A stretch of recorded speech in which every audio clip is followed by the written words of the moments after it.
When we talk about the Sumerians, our popular notions mostly pertain to the advanced civilization of Mesopotamia. However, we should also understand that from the historical perspective, it is far more important to talk about the Sumerian culture, which by nature was heterogeneous, as opposed to a singular Sumerian political state. That is because for the most part of their existence, the Sumerians, as a people, were divided into various city-states and kingdoms, mostly within the confines of Sumer, the region of southern Mesopotamia, between the Tigris and Euphrates rivers. This area is often described as the core lands of the proverbial Fertile Crescent, leading to the Persian Gulf that is present-day southern Iraq. Once again, historically, the relevance of this meterogen relates to it being the focal point of the earliest developments of the Neolithic Revolution, circa 10,000 BC. In essence, Sumer is widely considered to have fueled some of the most crucial inventions in human history, ranging from the cursive script and advanced astronomy to complex mathematics. Taking such factors into account, let us take a gander at the history and origins of the ancient Sumerians, ranging from their political states and cultural contributions to utilitarian inventions. Sumerians, the black-headed people. The Sumerians refer to themselves as the Saga, or black-headed people, while their land was called the Kingji, which roughly translates to the place of the noble lords, or land of the civilized lords. Now, the Akkadian word Shumer may have represented this term in its own Semitic dialect, although historians are not sure about the phonological development of Zumir or Shumeru, or why such a term was used to designate the southern part of Mesopotamia. In turn, the ancient Hebrew Shinar, Egyptian Sngr, and Hittite Zanhar might be the variants of the Akkadian Zoomer, as opposed to what the Sumerians called their native domain. Historically, it should be noted that the non-Semitic Sumerian as a language almost died out by the 20th century BC, and was only used in a limited official capacity by scholars when the Epic of Gilgamesh, as we know today, was compiled. However, at the same time, it heavily influenced the Semitic Akkadian, of which Babylonian was a variant, the lingua franca of much of the ancient Near East. This scope of common influence and lexical borrowings were so heavily pronounced that many scholars consider both languages to have linguistically converged, known as Sprachbund, or Federation of Languages. Chronological history of Sumerians. Origins of Sumerians, circa 6500 to 4100 BC. This brings us to the question, how was the Sumerian civilization kick-started? Well, 19th century historians had hypothesized that Sumer was inhabited since 4500 BC. However, modern scholars have found evidence of how the area was settled for a longer period of time, possibly since 6500 BC. The first known people who settled in this region are termed the Ubads, which derive from Tel Al Ubad, one of the earliest known excavation sites in the area. They made the momentous transition from hunter-gatherer groups to what we can call the nascent stages of civilization.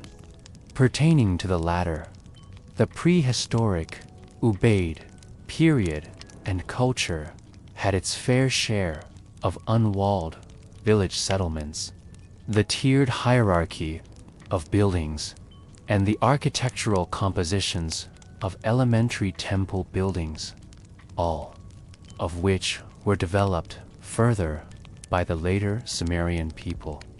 By 4500 BC, the organized spatial scopes and noticeable levels of urbanization, mirrored by Eridu, the first known major city in Mesopotamia, were complemented by widespread irrigation-based agriculture and storage advancements with discovered tools and objects, like painted pottery, sickles, hoes, and bricks. On the social level, stratification became more ingrained, thus giving rise to a hierarchical structure dominated by an elite class that composed of hereditary chieftains. This, in turn, led to a greater focus on bigger buildings, larger shrines, and richer graves, along with rudimentary defense measures.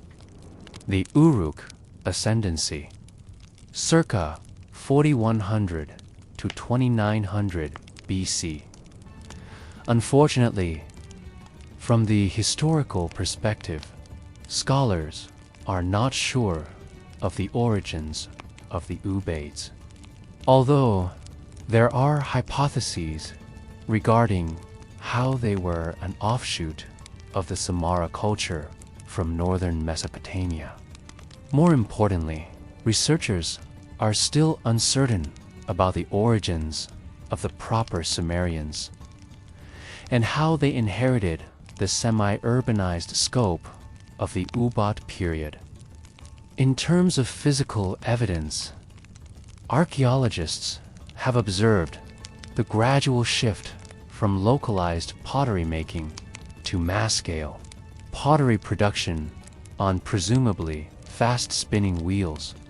Interestingly enough, from the mythological side of affairs, the ascendancy of whom we know as Sumerians, in the place of Ubaids, can be discerned from the touted importance of Uruk as the main city under its patron goddess, Inanna. In the mythical narrative, the later mentioned deity took away the gifts of Mi from Enki, the patron god of Eridu, the major city of the previous Ubaid culture. However, whether these Sumerian people arrived through migrations or were already an existing ethnic group in the region, a conjecture preferred by a majority of the researchers, is still debated in academic circles. Thus, the era is called the Uruk Period, circa 4100 to 2900 BC, and it saw the rise of city-states and greater urbanization, bolstered by higher agricultural productivity, canal-based transportation, flourishing trade routes via rivers, and centralized administrations. Suffice it to say, the social hierarchy became even more deep-rooted, mirrored by temple precincts and palaces taking up the center of gradually growing towns and cities. For example, the city of Uruk itself probably boasted a population of around 40,000 people enclosed in a substantial area of over 300 hectares. Other towns in southern Mesopotamia continued to expand into urbanized Sumerian cities, with examples like Kish, Ur, Nippur, Amma, Nina, and Gersu. The kings of the Sumerians, circa 2900 to 2334 BC, from chieftains and the council of elders, there was a societal progression to kings and overlords of entire city-states. With the early dynastic period of the Sumerians starting from circa 2900 BC, these monarchs, known as Lugal, that is, means big man or great man, were perceived as the figurative heads and representatives of the main temple precincts within the cities, albeit with a more secular and regal appeal, as opposed to just religious priest-kings or inzi. Once again, on the mythical narrative side of affairs, many of such Lugal mentioned in the Sumerian king list achieved supernatural feats. For example, Etana, the earliest known king whose accomplishments are recorded, was able to produce an heir after finding the plant of birth in the sky by riding an eagle.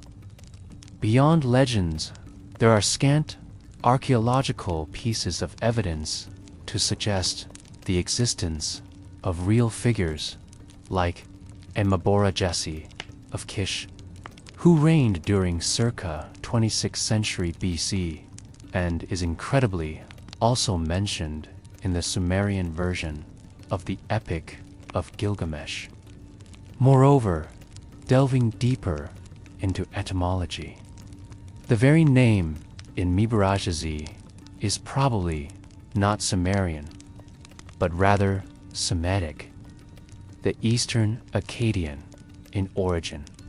This further alludes to how the expanding Sumerian realms in southern Mesopotamia were not only beginning to incorporate neighboring lands, but also proximate cultures. As for the growing urban scope of the settlements, cities were now starting to be walled and fortified, thus suggesting the occurrence of power struggles and conflicts in the region. On the political side of affairs, Sumer was not known to be unified during this era. Instead, much like the ancient Greeks and their realms, the region of southern Mesopotamia was divided into city-states, each with its own king, expansive capital with city walls and patron deity. However, in circa 2450 BC, the city-state of Lagash and its king, Enatum, may have created the world's first known empire, even though for a very brief period. By annexing other important Sumerian city-states like Kish, Uruk, and Larsa, along with parts of neighboring Elam in Iran, he went on to finally defeat the rival city-state of Amma in the first known recorded battle, as mentioned in the stele of the vultures, that used a phalanx formation.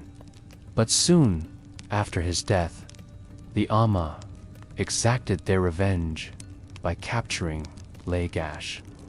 They possibly also established a briefly unified Sumerian kingdom with Uruk as its capital. Their king Lugal-Z was recorded as the last Sumerian ruler before the rise of Sargon of Akkad. Interlude: the Acadian Empire, circa 2270 to 2083 BC. We have already fleetingly mentioned the influence of both the old Akkadian language and culture on the Sumerians. However, in circa 23rd century BC, or possibly 24th century BC, Sargon of Akkad, who is mentioned as the son of the gardener of a previous Sumerian king, usurped the throne and defeated Lugalzagi C by successfully capturing his capital, Uruk. This incredible feat established the Acadian Empire, encompassing most of Sumer. He hailed from Akkad, the Mesopotamian city whose archaeological evidence has eluded modern-day scholars. Consequently, by carving up one of the first known all-Mesopotamian empires that existed for around 180 years, Sargon momentously united the speakers of both non-Somatic Sumerian and Semitic Akkadian.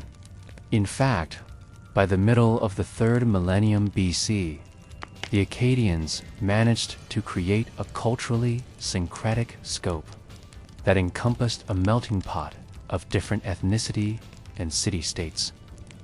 This ultimately paved the way for the emergence of Akkadian as the lingua franca of Mesopotamia and even neighboring Elam for centuries to come. Even in the religious scheme of things, Sargon established his foothold by making his very own daughter the priestess of Nana, the patron moon god of Yor, known as Sin in Akkadian. And beyond just cultural affiliations with the advanced Sumerians, the Akkadians also adopted many of the military systems and doctrines of their Mesopotamian brethren. But the practical superiority of the Akkadian warrior culture must have been related to the use of wheels, an invention that not only allowed for more complex logistical support, but also heralded the development of chariots, the ponderous, heavy, shock-wheeled vehicles of the Bronze Age. Unfortunately, the Acadian Empire, which was increasingly fractured by the latter half of the 22nd century, finally crumbled in the face of a Gushan onslaught, which possibly came from the vicinity of the Zagros Mountains in Iran. The resultant era, circa 2050 BC, dominated by the Gushan dynasty and a second dynasty from Lagash, was often called the proverbial Dark Age of Mesopotamia by ancient sources. The Sumerian revival, circa 2047 to 1750 BC, the last hurrah for the Sumerians, at least from the perspective of rulership, was brought forth by the third dynasty of circa 2047 to 1750 BC, which was once again successful in unifying parts of southern Mesopotamia under Sumerian control, a period known as the Sumerian Renaissance. The aforementioned two-way influence surely rubbed on the dynamic dynasty, whose Neo-Sumerian kings openly emulated the heroic feats of renowned Akkadian rulers like Sargon the Great and Narmsin. And while many of these endeavors were clearly propagandist in nature, some did culminate in magnificent projects like the famed ziggurat of possibly constructed under the orders of the first king, Namu. The step pyramidal structure is estimated to have encompassed an area of 64 meters in length by 45 meters in width, while rising to a height of around 100 feet. The building was completed during the reign of Namu's son, Shogi, who promptly proclaimed himself as the divine ruler of the proximate lands. Beyond just monumental structures, the third dynasty of in many ways epitomized the apical stage of the Bronze Age realm of For example, as opposed to our popular notions denoting the Code of Hammurabi as the oldest set of codified laws, the actual honor possibly belongs to the Code of Namu, which was inscribed circa 2100 to 2050 BC. His son Shogi took a step further by reforming the emergent kingdom into a highly centralized bureaucratic state. His amendments were complemented by personal resolve, so much so that a particular incident alludes to how the king covered 100 miles between Nippur and and back again in one day in order to attend religious festivals in both cities. During all of these far-flung administrative changes, the Sumerian capital city of itself became the bastion of culture and learning in southern Mesopotamia. The age coincided with the rise of trade and efficient urban management, along with the encouragement of artistic and scientific pursuits. In that regard, it can be surmised from archaeological pieces of evidence that the residents of possibly enjoyed better standards of living than many of the urban dwellers of contemporary Mesopotamian cities. The fall of and the Sumerians, circa 18th century BC. It was during Shogi's rule that an extensive wall was constructed between the rivers Tigris and Euphrates, possibly 155 miles long, to keep out the barbarian Semitic. And while the massive wall flaunted its architectural prowess, the Sumerian defense, dilapidated over time, was breached by the neighboring Elamites, who went on to sack and capture the last Neo-Sumerian king, Sin, in circa 2004 BC.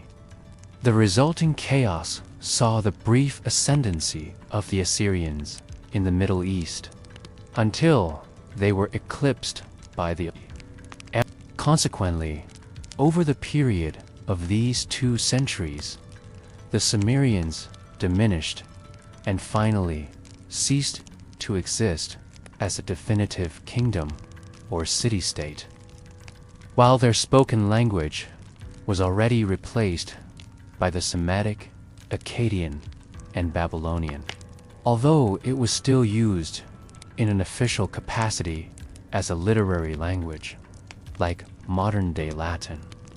Now, beyond military struggles, some historians have pointed out how the Sumerians were. The reasons could have been related to famines and agricultural decline, set in part due to climate change, and the high salinity of the soil resulting from improper irrigation agriculture. As a result, the dwindling Sumerians were eventually absorbed into the prevalent Akkadian Babylonian population. However, the indubitable yet oft-ignored legacy of the Sumerians can still be felt in the present era, with examples like the time-based division of a day into 24 hours. Cultural history of Sumerians: cursive writing and copper fabrication. We have already talked about the importance of spinning wheels for pottery making, but the other great invention of the Sumerians arguably relates to writing, and how it represents the physical manifestation of our power of speech. But while the spoken language was probably in use by 35,000 BC, its fully developed written form only made its debut during the latter part of the 4th millennium BC, circa 3500 to 3100 BC, in Sumer, southern Mesopotamia.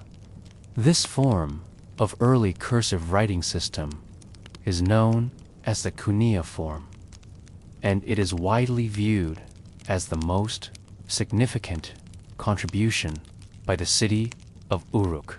Interestingly enough, ancient Egyptians also formulated their native writing system by 3100 BC, and one hypothesis, although hotly debated, suggests that their system was partly influenced by the Mesopotamian cuneiform writing.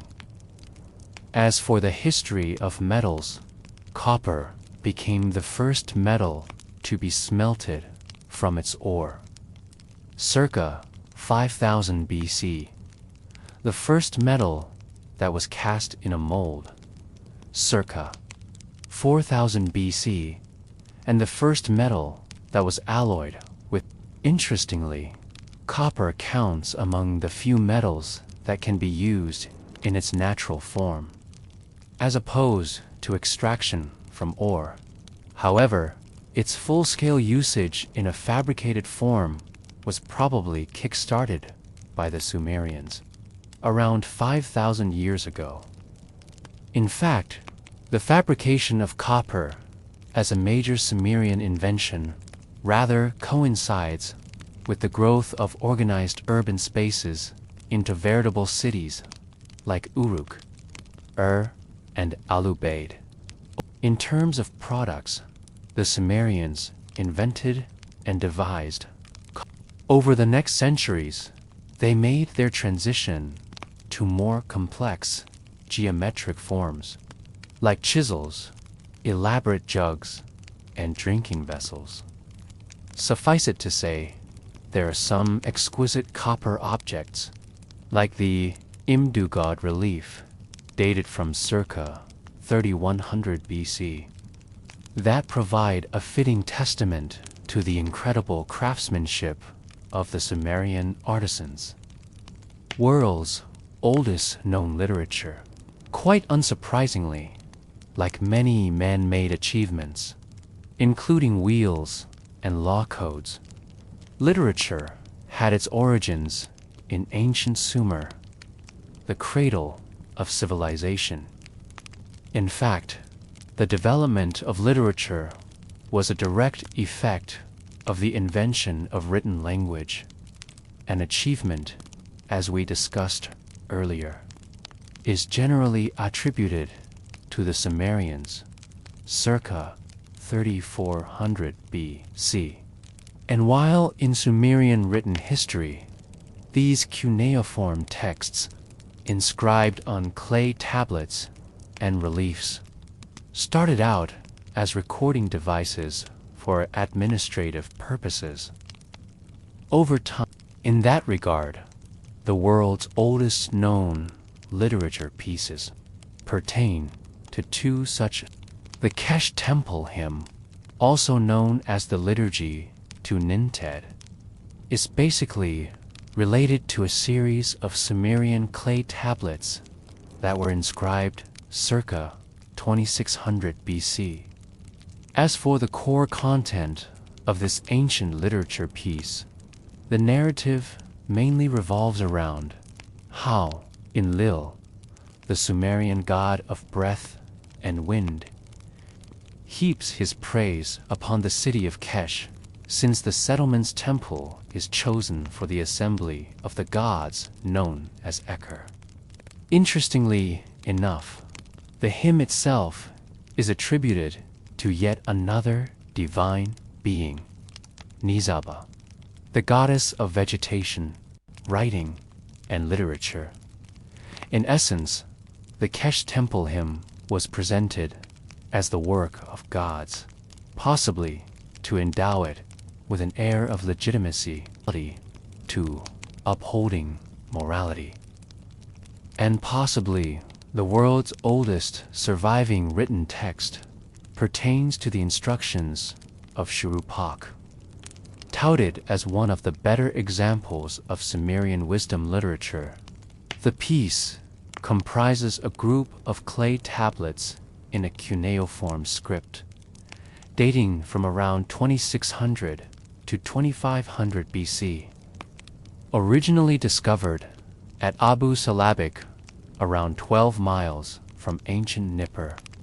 In accordance with Sumerian traditions and annals of kings, Shuruppak was the son of Uba Atutu, the last king of Sumer before the deluge, the great flood myth that has its parallel in many ancient tales ranging from Gilgamesh, Babylonian, Manu, Indian, to Noah, biblical. Thus, the range of wisdom offered by the father to his son oscillate between simple practicality. For example, some of the practical instructions say, you should not locate a field on a road. You should not make a well in your field. People will cause damage on it for you.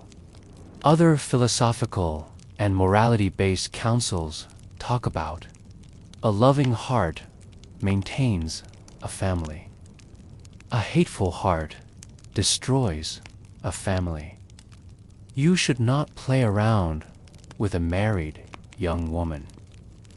The slander could be serious. Do not pass judgment when you drink beer. The mythology of the Sumerians. In the introduction, we talked about how, in the early historical scope of Mesopotamia, there were no singular factions or political entities that ruled the extensive lands between and around the rivers of Tigris and Euphrates, at least until the brief Acadian interlude and the later ascension of the Neo-Sumerians, Babylonians, and Neo-Assyrians. However, the Mesopotamian city-states from after the 3rd millennium BC did share their cultural traits and even languages. The latter example pertains to how ancient Sumerians heavily influenced Akkadian, of which Babylonian was a variant, the lingua franca of much of the ancient Near East. The pantheon of the region was a religious extension of this ancient cultural overlap. And as such, in essence, the Sumerians believed in an anthropomorphic polytheism, a system basically comprised of many gods or divine entities who were unique to each city-state and were worshipped in their human form. But as most of us aficionados would know, the progression of history is not linear, and as such, many of the Mesopotamian mythological characters evolved into variant entities based on the faction's preference, like Sumerian sun god Utu morphed into Akkadian Shamash. Furthermore, since some of these Sumerian gods were honored more as patron deities of individual cities, their lasting religious influence in other areas is more debatable. And lastly, as for one of the first known supreme triads in a pantheon, Sumerians probably venerated Enlil, the god of air, Anu, the god of heavens, and Enki, the god of earth. Gilgamesh, the Sumerian precursor to Gilgamesh, befitting the literary value of the Epic of Gilgamesh. The multi-layered history of the character of Gilgamesh himself is fascinatingly derived from 5 Sumerian poems. Dating from circa 3rd millennium BC that portray a king of Uruk named Gilgamesh.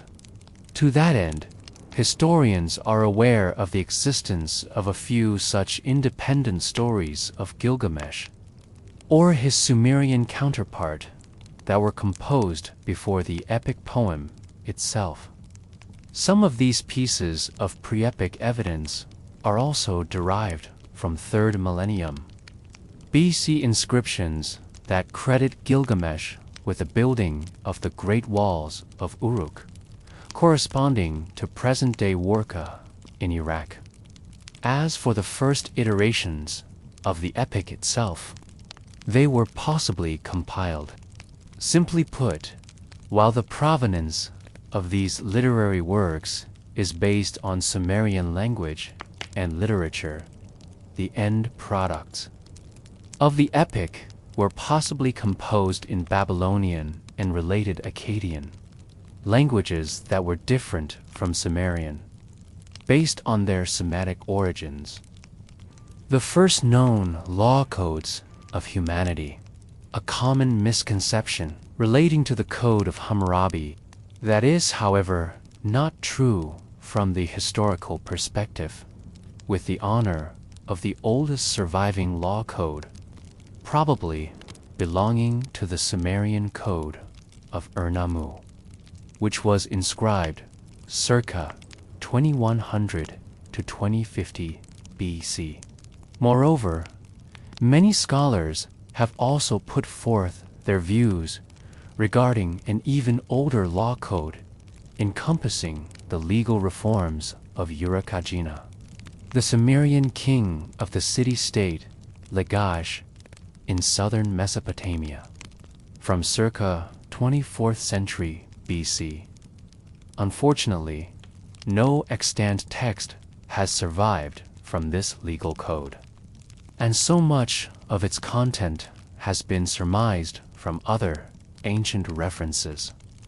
From the literary perspective, the Code of Ur-Nammu was composed in Sumerian, and as such, 30 of its 57 prescribed laws have been reconstructed by historians.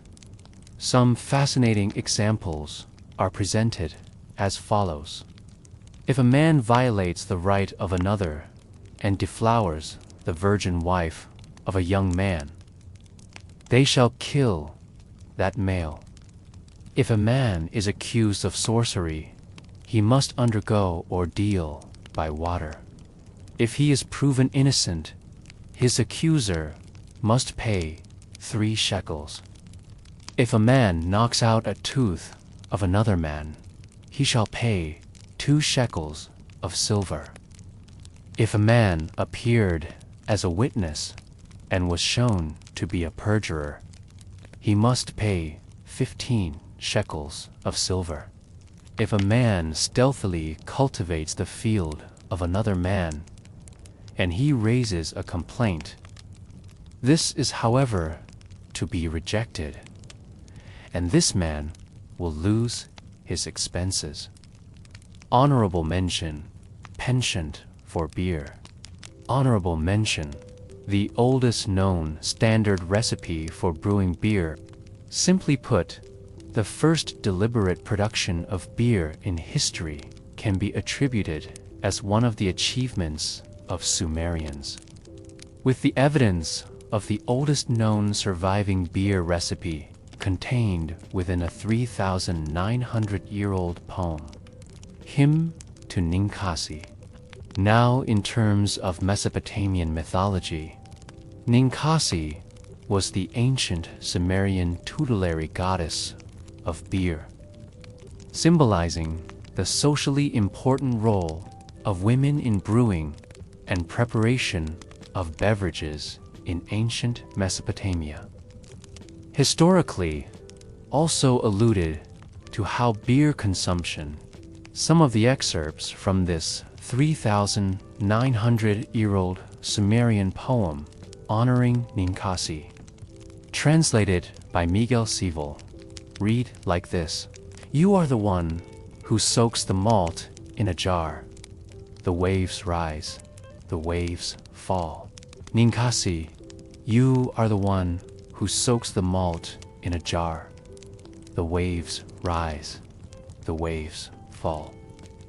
When you pour out the filtered beer of the collector vat, it is like the unrush of Tigris and Euphrates. Ninkasi, you are the one who pours out the filtered beer of the collector vat. It is like coming to the historical scope of beer consumption, while the first known literary evidence in the form of the hymn to Ninkasi dates from circa 1800. In other words, beer was made and consumed in Sumer long before the onset of the 19th century BC. In fact, archaeological evidence for brewing beer in the southern Mesopotamian region dates back to circa 3500 BC, or possibly even before. Researchers were able to identify chemical traces of beer in a fragmented jar at the ancient Sumerian trading settlement of Godin Tepe in modern-day Iran. As for their consumption method, given the thick consistency of the beer, drinking straws were used to circumvent the bitter solids left over from the fermentation process.